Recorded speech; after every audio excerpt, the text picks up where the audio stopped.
Let's instead speak to Trewin Restorick, who is CEO of the environmental charity Hubbub. Trewin, thank you for your time this morning. You are with us, I think. Morning. I am indeed, yes. Good morning. Will this levy change behaviour, do you think, if it is introduced? Well, I think the really important thing is that sort of from an environmental viewpoint, we need to encourage more people to reuse cups. Currently, a lot of the retailers are offering discounts. So if you go into some of the retailers, you get 50p off a cup of coffee, which is quite a lot of money if you take in a reusable cup. But that's only shifted about 1 or 2% of consumers. And what the Select Committee think is that if you call something a tax, like they did with the plastic carrier bag charge, which is a 5p charge, they think that if you call it a tax, then that sort of has a shift on how people view things, and then they're more likely to move over to a reusable cup. So I think that's the question that needs to be answered. There's been very limited research in a university in Wales with students, which said that they'd be quite up for it, but there's been nothing done on a sort of more broad basis with the general population. So we'll be running a trial in London starting in February with Starbucks, with 25 of their stores, where they're going to be putting a 5p tax on their cups, and we're going to see whether that will shift behaviour, and the money that they generate from that will be used to look at other ways to encourage consumers to change.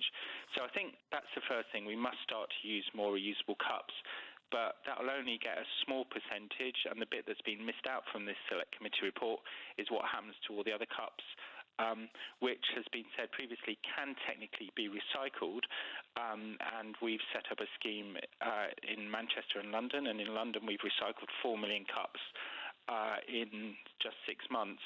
But the important thing for consumers' viewpoints is you need these recycling bins at places where they take their cups to.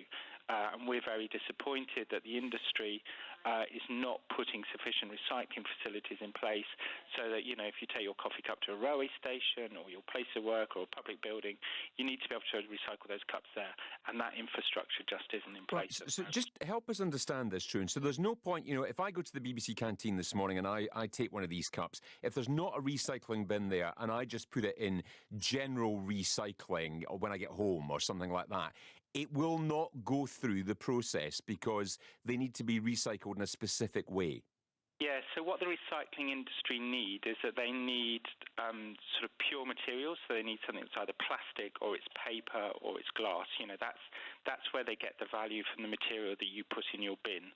The problem, as you've said, with the cups is that they're mainly virgin paper, which is very good for the recycling industry, but that very thin plastic lining is melded onto the paper, and it's very, very expensive to extract that plastic from the paper.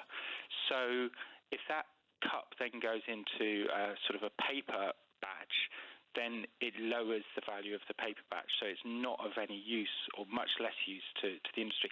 So some of it will sneak through and some of it will be recycled because the sorting processes are, you know, not always totally robust. But technically, the recycling industry does not want plastic in with the paper, and that's why it can't be recycled.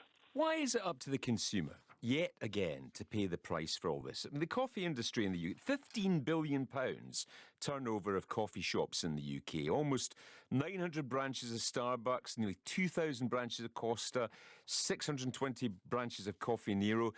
We heard from the industry there, 8 manufacturers making good money out of this.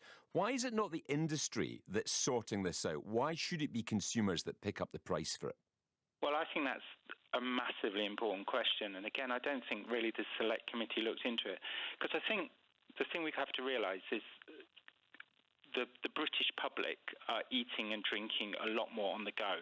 So, you know, that's why we're seeing this proliferation of sort of coffee cups and sort of sandwich bars and everything on our high streets. So we're eating and drinking a lot more on the go. It's not just coffee cups that we're then disposing of. It's sort of sandwich wrappers, it's plastic bottles.